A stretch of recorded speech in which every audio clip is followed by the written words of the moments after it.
Mari kita sekali lagi berdoa.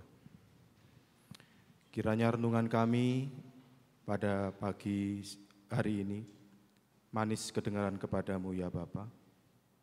Dan kiranya Tuhan Roh Kudus boleh menolong kami supaya kami bisa bersuka cita karena Tuhan kami Yesus Kristus yang adalah jangkar yang kuat dan aman itu. Amin. Selamat pagi jemaat kasih Tuhan. Syukur hari ini kita kembali boleh datang berbakti, memuji Tuhan, bersuka cita bersama-sama sebagai umat Tuhan. Bahkan ada kesempatan bagi kita untuk kita belajar firman Tuhan. Izinkan saya juga sebelumnya menyampaikan salam damai sejahtera dari SCT Aletheia Lawang, tempat saya bekerja dan melayani. Salam Aletheia, salam kebenaran Tuhan kita Yesus Kristus. Biarlah kebenaran itu senantiasa hidup di dalam hidup kita dan memakai hidup kita menjadi berkat bagi orang-orang di sekitar kita. Hari ini kita akan merenungkan satu ayat yang saya percaya sudah sangat familiar dengan kita, ayat yang pendek berkaitan dengan tema yang diberikan kepada saya, yaitu dari Keluaran 20 ayat yang ke-13 yang berbunyi, jangan membunuh. Nah, saudara kasih Tuhan, kemarin ketika saya memakai komputer saya kemudian iseng-iseng tanya sama Mbah Google, ya, berapa orang meninggal di dunia dalam 1 menit? Ya, saya tanya Mbah Google ya. Jadi ini data kemarin, gitu ya. Jadi nanti bisa dicek aja datanya masih jangan sekarang dengarkan khotbah saya ya, jangan pakai Google-nya ya. Di sana dicek ya apakah masih betul atau enggak ya. Jadi berapa orang meninggal di dunia dalam 1 menit menurut data ya yang disampaikan dari Mbah Google itu sekitar 110 sampai 120 orang itu meninggal setiap menit di dunia ini. Jadi boleh dikatakan setiap detik itu sekitar 1 sampai 2 orang. Jadi tiap detik itu pasti ada orang yang mati. Ya, itu intinya. Jadi ketika berganti detik, itu di dunia ini pasti ada orang yang mati. Ya, menurut Mbak Google. Nah, kalau ditanya alasannya apa, ya sebagian karena sakit, sebagian karena kecelakaan, dan sebagian lagi karena ulah manusia itu sendiri. Ya, saya memang tidak lebih jauh bertanya persentasenya ya, yang sakit itu berapa persen, yang kecelakaan itu berapa persen, yang karena ulah manusia sendiri itu berapa persen, saya memang tidak tanya. Nanti silakan kalau mau melakukan penelitian, silakan dikembangkan. Nah, dari catatan itu, data itu, khususnya ketika bicara bahwa dalam 1 detik itu ada orang yang meninggal, dan yang menjadi alasan meninggalnya orang itu, ya, bukan saja karena sakit, bukan saja karena kecelakaan, tapi karena ulah manusia sendiri. Di situ saya melihat bahwa dalam kehidupan kita di dunia ini memang dunia zaman sekarang ini memperlakukan nyawa itu seolah-olah semakin murah. Bahkan dengan adanya perkembangan teknologi, ya, tontonan-tontonan yang dihadirkan, ya, hiburan-hiburan yang ditampilkan, itu seringkali dikemas di dalam kekerasan. Jadi kekerasan itu sekarang dikemas menjadi hiburan. Jadi kalau kita nonton sesuatu yang misalkan ada kekerasan tuh kita senang gitu ya. Kebencian itu diselubungi menjadi sebuah entertainment. Nah, sehingga tidak heran dalam kondisi zaman sekarang ini seseorang itu tega menghilangkan nyawa orang lain, bahkan nyawanya sendiri itu dengan mudahnya. Dan di tengah-tengah realitas seperti inilah terdengar suara Tuhan kembali pada pagi hari ini dari Keluaran 20 ayat 13 tadi. Jangan membunuh. Pertanyaannya adalah apakah ini sekedar aturan ya, demi keteraturan sosial ya, karena memang manusia ini, masyarakat ini kalau tidak ada aturan ya akhirnya menjadi sembarangan ya. Dan itu sudah pernah secara filosofis itu dikaji oleh Thomas Hobbes yang mempunyai satu diktum yang terkenal, homo homini lupus, bahwa manusia itu menjadi serigala bagi sesamanya. Sehingga apakah aturan ini ada itu sekedar supaya manusia itu tidak saling memakan satu dengan yang lain. Supaya manusia ini kalau bicara dalam teori evolusi itu tetap bisa survive. Ya, kalau kita mencoba menafsirkan aturan-aturan yang ada itu dalam perspektif teori evolusi. Apakah sekedar aturan itu seperti itu? yang ada di dalam Alkitab? Ataukah ada sesuatu yang lebih dalam? Nah, saudara kasih Tuhan, saya percaya bahwa perintah yang ada di dalam Alkitab, khususnya dalam Keluaran 20:13 ini bukan semata-mata larangan. Bukan sekedar Tuhan cuma berkata, kamu tidak boleh ya, titik. Saya percaya ada sesuatu yang lebih dalam dari itu, yaitu sebuah panggilan ilahi. Sebuah panggilan kepada setiap umat Tuhan, karena perintah ini diberikan kepada umat Tuhan. Ini perintah bukan untuk orang-orang lain, ini dikhususkan kepada umat Tuhan. Ini adalah panggilan ilahi. Panggilan untuk memandang hidup sebagaimana Tuhan sendiri itu melihatnya. Dan untuk mengalami pembaruan hati di dalam kehidupan yang Tuhan sudah kasih karuniakan kepada kita itu. Mengalami pembaruan hati di dalam hidup kita ini, sekarang ini, yang hanya bisa terjadi juga melalui kasih karunia-Nya. Nah, perintah jangan membunuh, itu pasti diberikan bukan tanpa alasan ya. Bukan tiba-tiba Tuhan dapat ide begitu ya, oh ya wis dah, saya kasih perintah aja jangan membunuh, bukan. Ia ini muncul karena pengenalan Allah sendiri. Tuhan itu tahu bahwa memang manusia itu setelah jatuh dalam dosa itu begitu dalam. Hati yang telah jatuh ke dalam dosa, hati yang telah dikuasai oleh dosa, itu tidak lagi netral. Ia cenderung menghakimi, membenci, dan tidak segan merampas nyawa. Dan ini sudah disaksikan sendiri oleh Alkitab. Bahwa sejak awal hati manusia itu condong kepada kekerasan. Satu pasal setelah kejatuhan manusia dalam dosa, generasi berikutnya itu langsung diwarnai oleh darah, bukan? Kain membunuh Habel, Kejadian 4 ayat yang ke-8. Ini bukan sekedar tragedi keluarga. Bukan seperti yang digambarkan dalam sinetron, rebutan warisan atau rebutan apa, iri hati. Tapi ini sudah gambaran kondisi hati manusia yang dirusak oleh dosa. Sakit oleh iri, dibakar oleh amarah, dan akhirnya meledak dalam pembunuhan. Terlepas dari berbagai kritik dari diktum yang ada di dalam tradisi reform total depravity, itu sebetulnya menggambarkan apa yang disaksikan oleh Alkitab. Bahwa manusia itu betul-betul sudah dikuasai oleh dosa. Sehingga saudara kasih Tuhan, Roh Kudus menyatakan perintah jangan membunuh ini, itu bukan karena manusia itu tidak tahu bahwa membunuh itu salah. Bukan karena manusia itu lupa, oh iya sih membunuh itu salah ya, kemudian diingatkan lagi. Bukan saudara. Manusia itu tahu membunuh itu salah. Tetapi karena manusia sudah jatuh dalam dosa, mau tidak mau adalah bahwa mereka itu cenderung untuk hidup di dalam dosa. Nah, sehingga ketika menyatakan perintah jangan membunuh ini, itu bukan karena manusia itu tidak tahu bahwa membunuh itu salah, tetapi lebih kepada Tuhan ingin memberikan batasan ilahi. Sekali lagi itu kasih karunia Tuhan. Karena tanpa batasan ilahi, hati yang berdosa ini akan terus melampiaskan kebencian. Makanya Tuhan memberikan batasan itu. Dan secara historis, di zaman kuno pun, di zaman Timur dekat kuno, bangsa-bangsa di sekitar Israel, larangan membunuh ini bukan hal yang asing. Bangsa-bangsa seperti Babel dan Mesir itu juga mengenal larangan serupa. Hukum Hammurabi itu ada bicara soal hukuman terhadap mereka yang melakukan pembunuhan. Tetapi ketika ini dinyatakan oleh Tuhan, ini bukan sekedar melok-melok dengan bangsa-bangsa yang lain ya. Bangsa-bangsa sekitar Israel kuno itu juga ada, akhirnya ya Tuhan ikut-ikutan, bukan itu. Ada sesuatu yang berbeda ketika Tuhan menyatakan itu.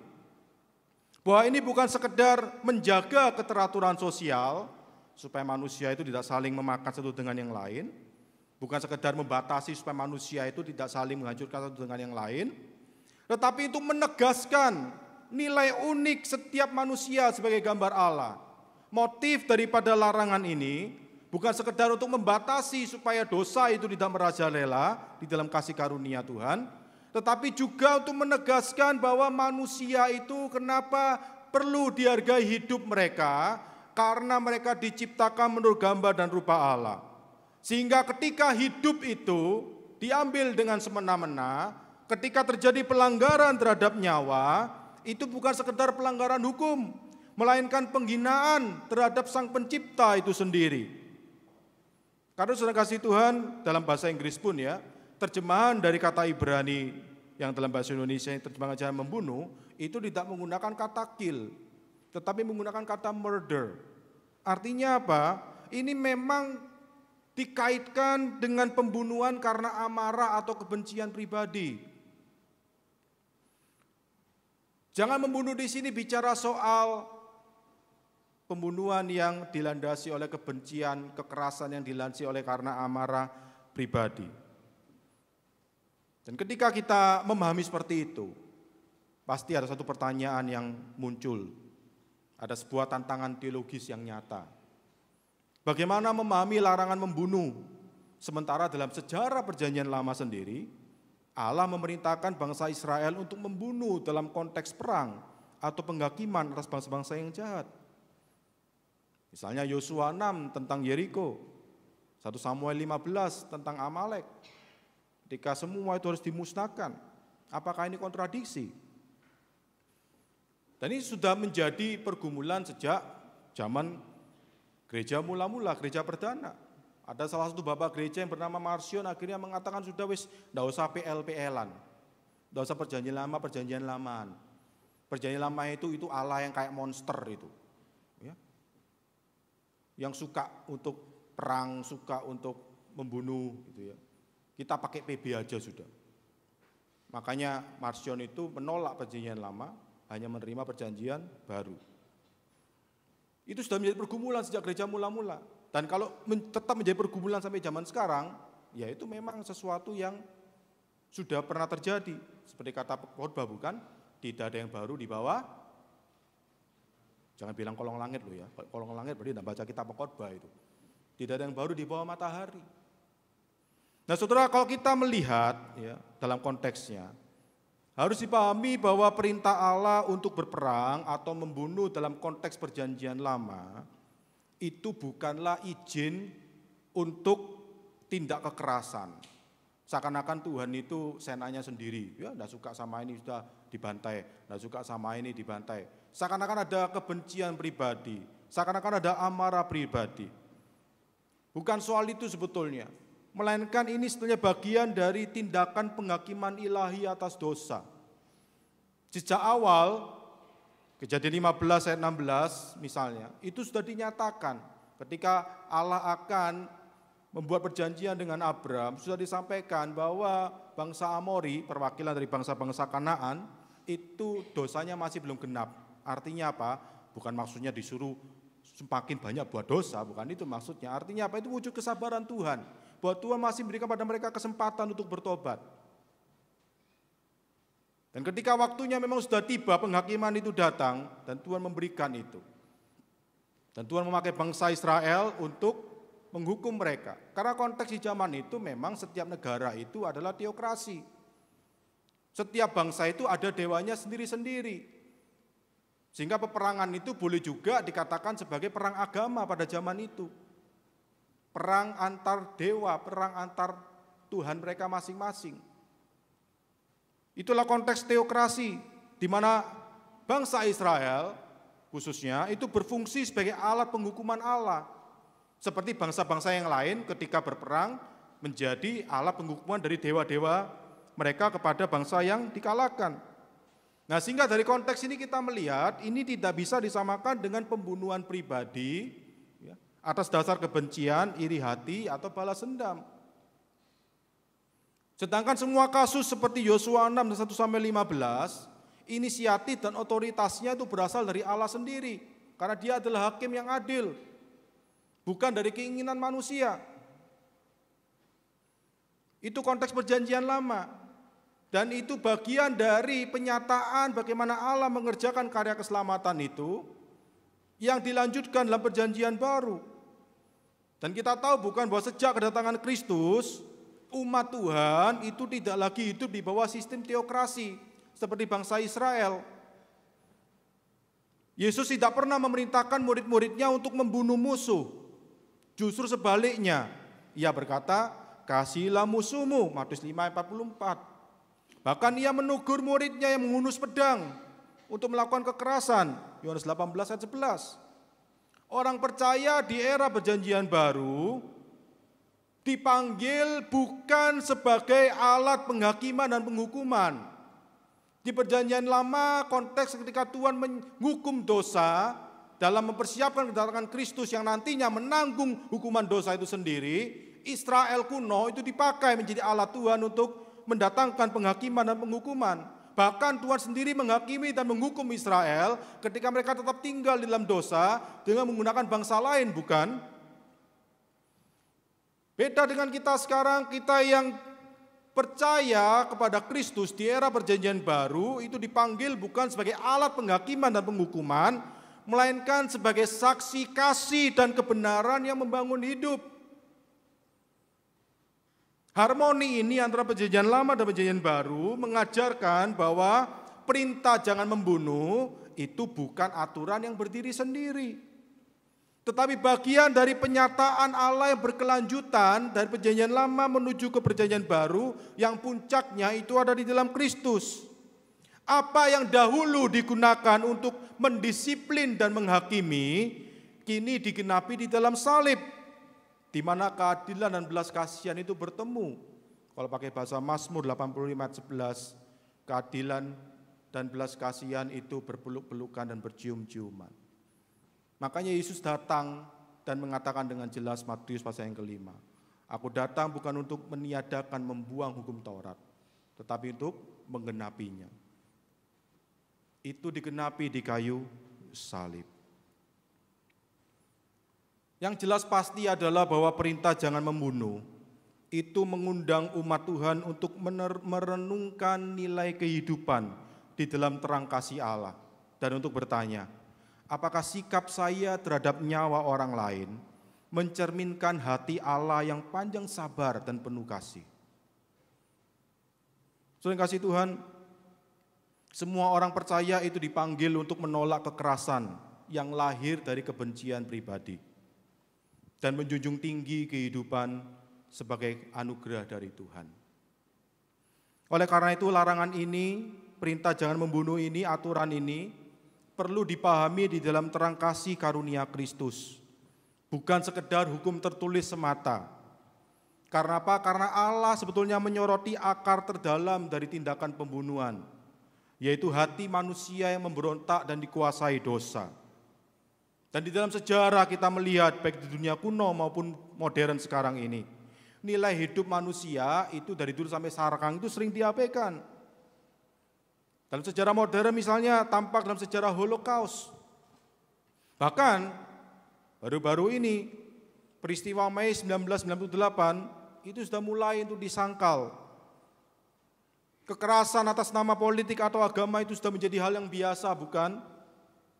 Aborsi, perdagangan manusia, KDRT, kekerasan rumah tangga memperlihatkan hal yang sama.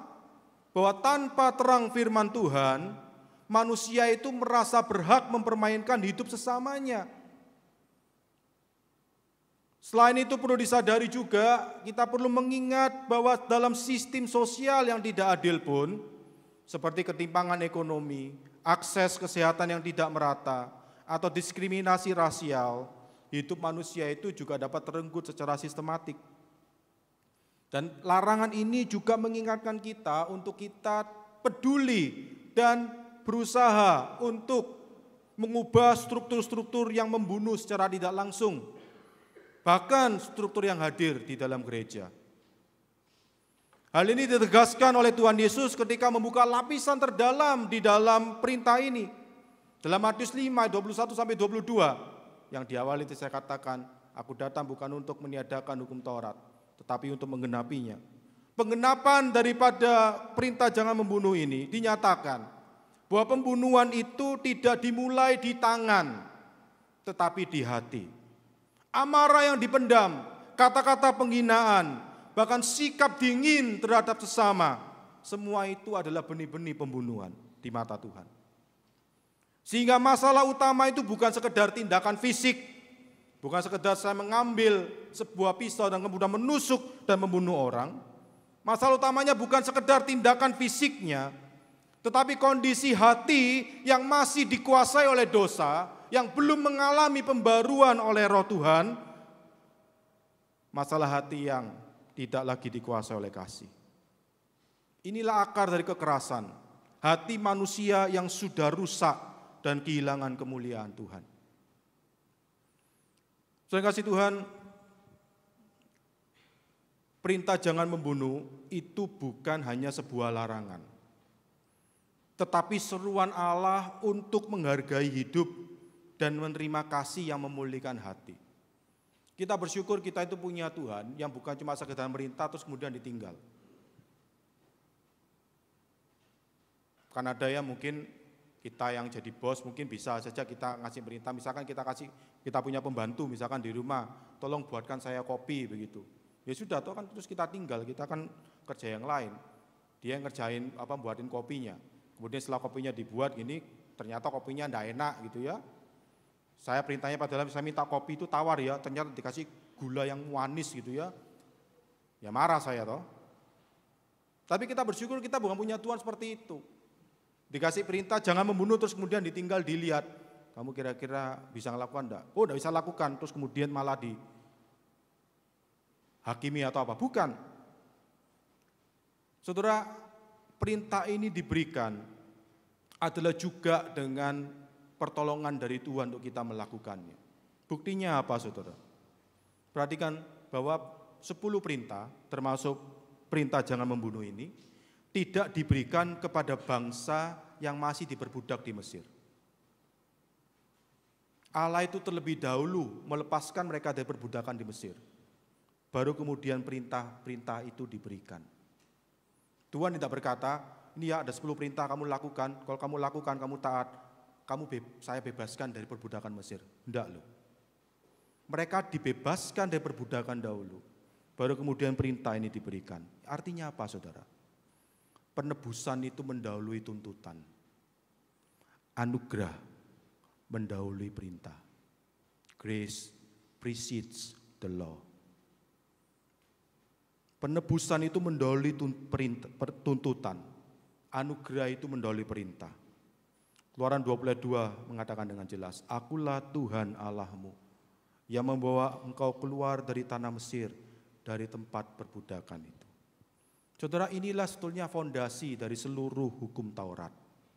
Bukan untuk menyelamatkan manusia dari dosa, melainkan untuk menuntun hidup umat yang telah ditebus, diselamatkan dari dosa itu, untuk hidup menyaksikan kasih karunia, anugerah, keselamatan dan penebusan itu.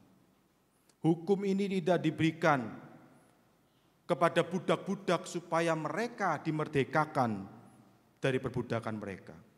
Hukum ini diberikan kepada budak-budak yang telah dimerdekakan oleh belas kasih-Nya dan kini dipanggil hidup sebagai umat yang kudus.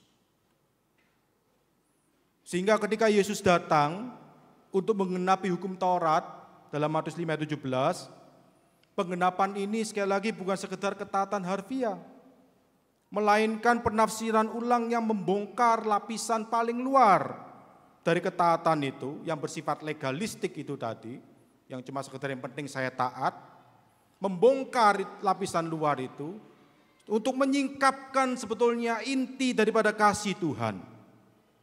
Yesus menolak kekerasan sebagai bentuk balasan. Ia mengampuni perempuan yang berzina, bukan malah ikut-ikutan lemparin batu, menyembuhkan orang pada hari Sabat. Semua itu untuk menunjukkan bahwa hukum Allah ditujukan bukan untuk menghukum.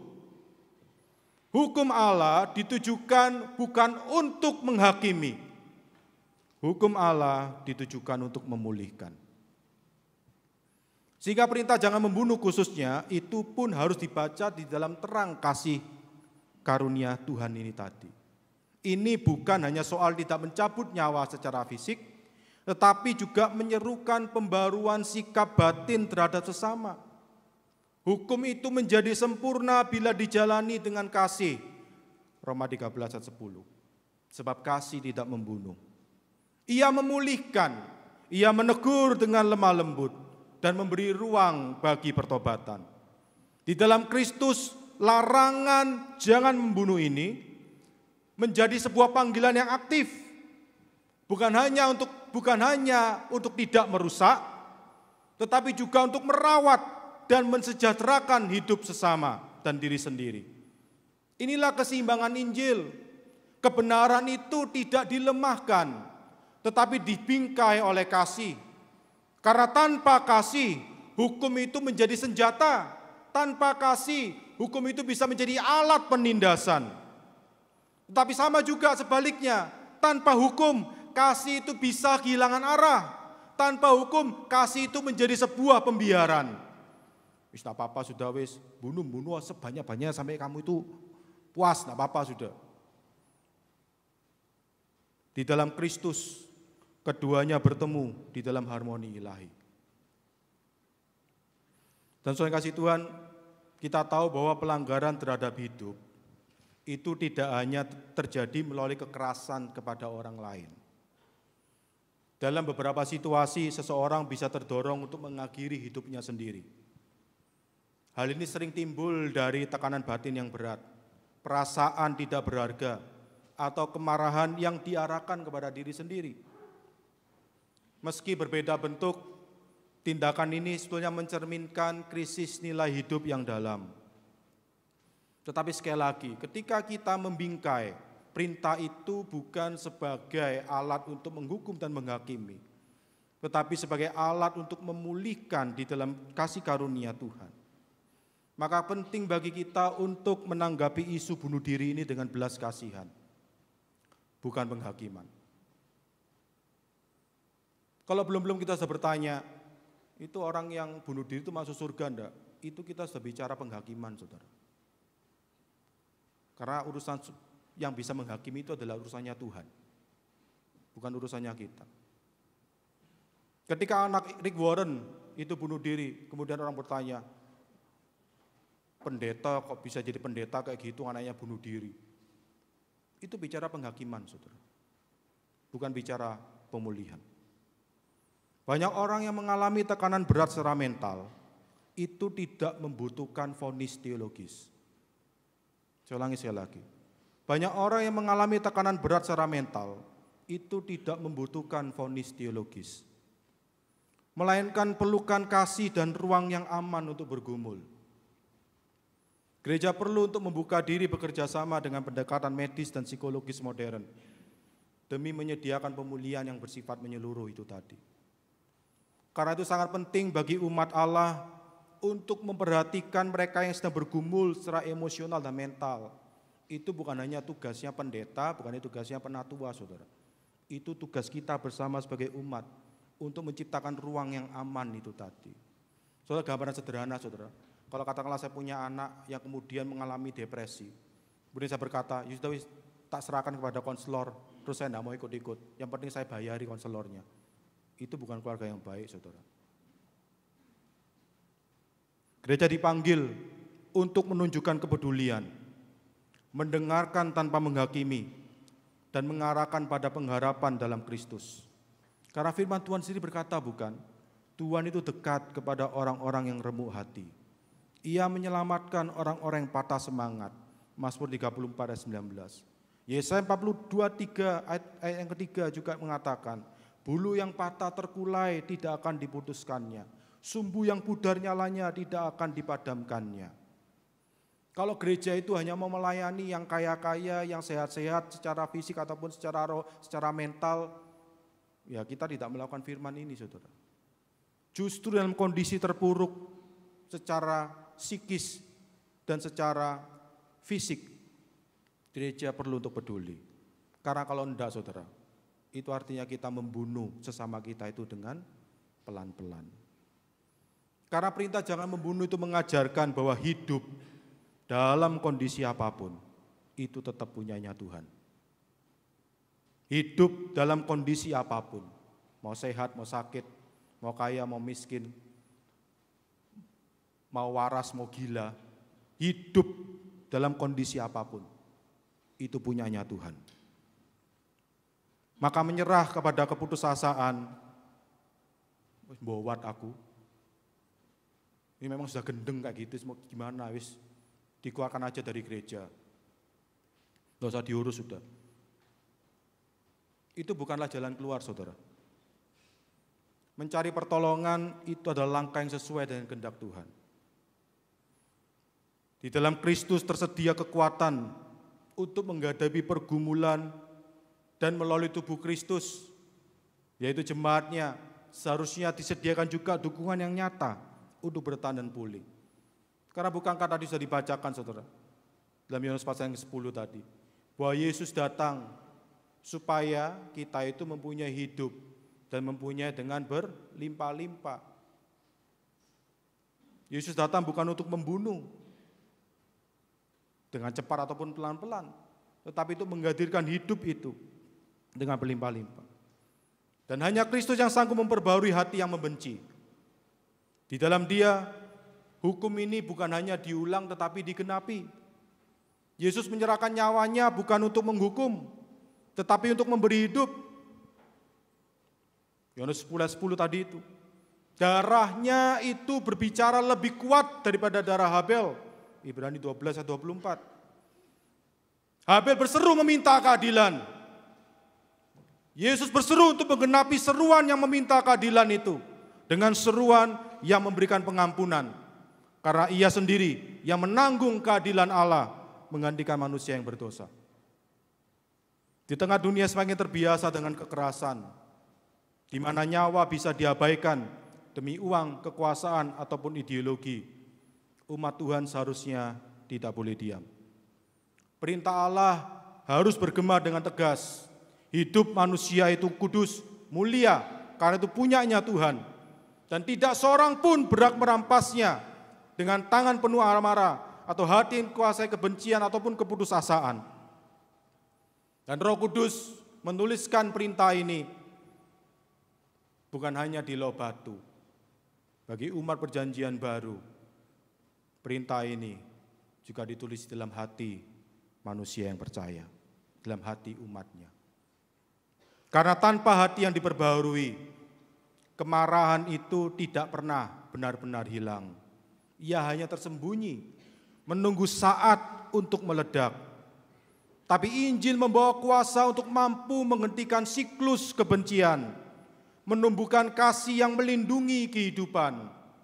Di dalam Kristus, hati yang keras dapat dilunakkan, kebencian dapat diubah menjadi kasih yang memulihkan. Terima kasih Tuhan, perintah jangan membunuh sekali lagi bukan sekedar larangan ataupun aturan, melainkan juga panggilan untuk menghormati dan memuliakan Sang Pemberi hidup itu. Di tengah dunia yang sering memandang manusia dengan dingin dan dangkal, kasih Kristus untuk menuntun, untuk melihat setiap pribadi itu sebagai ciptaan yang berharga di mata Tuhan. Karena itu jangan biarkan amarah berakar dengan diam-diam.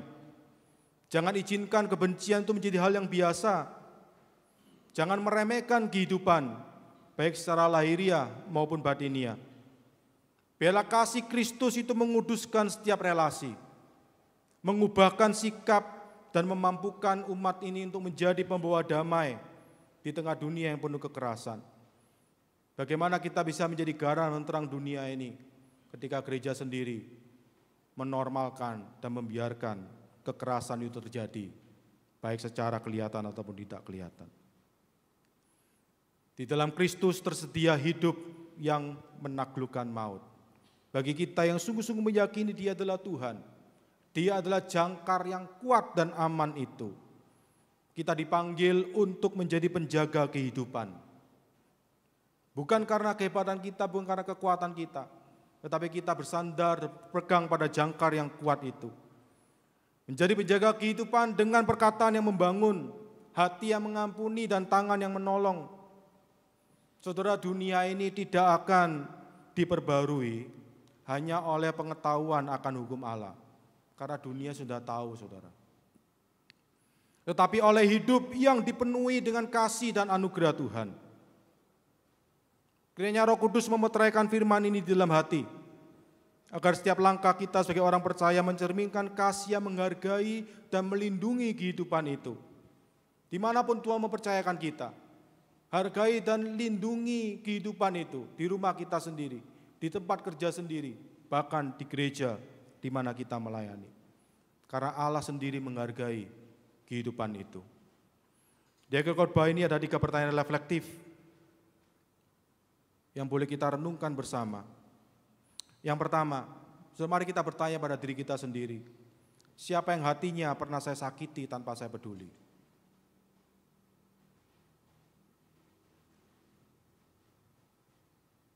Siapa yang hatinya pernah saya sakiti tanpa saya itu peduli?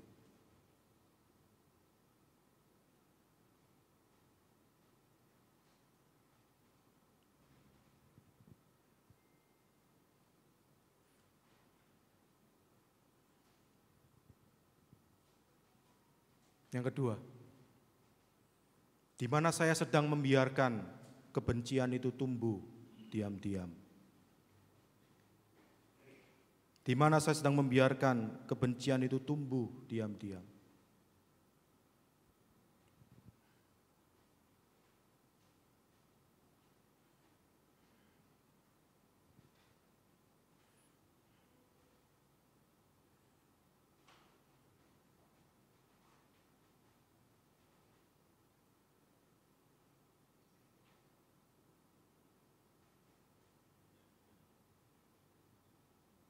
Yang terakhir, apakah orang lain merasa hidupnya lebih berharga setelah bertemu dengan saya? Apakah orang lain merasa hidupnya lebih berharga, lebih bernilai setelah bertemu saya?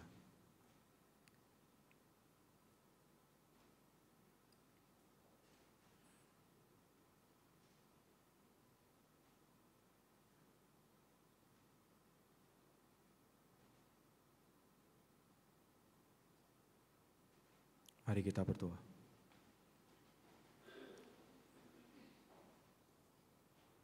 Bapa yang penuh kasih karunia, penuhilah umat-Mu yang mendengarkan firman pada pagi hari ini dengan Roh Kudus-Mu, supaya hidup kami adalah hidup yang menghadirkan kasih karunia Tuhan kami Yesus Kristus yang sangat mengasihi.